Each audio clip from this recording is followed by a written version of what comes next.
You're just not going to find it. So if that's the case, then that means whatever God speaks, even though it is prophetic, even though it is divine revelation, because it lines up with his character and integrity, it is going to be built around certain biblical principles. That's very important, because when something God says is built around biblical principles, that means when you live by those biblical principles, you're going to be living by consistent truths. So if it is a biblical principle, thus being a consistent truth, then that means those biblical principles you and I live by because of what we hear from God, those consistent truths that you and I live by because we hear from God, they will transcend whatever the climates are at any time in history or at any time in our lives. And when I say climates, I'm talking about cultural climates, social climates, economical climates, political climates, religious climates, which all these climates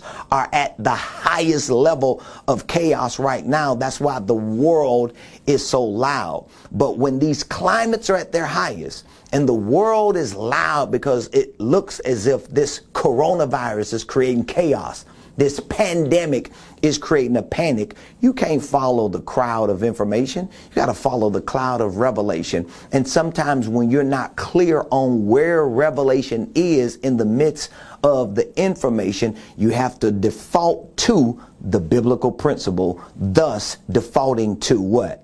The consistent truth. And as you live by the biblical principles, the consistent truths that line up with the character and the nature of who Jesus is to us, you're not going to stay stuck in a perpetual cycle. I can guarantee you're going to get to your prophesied place.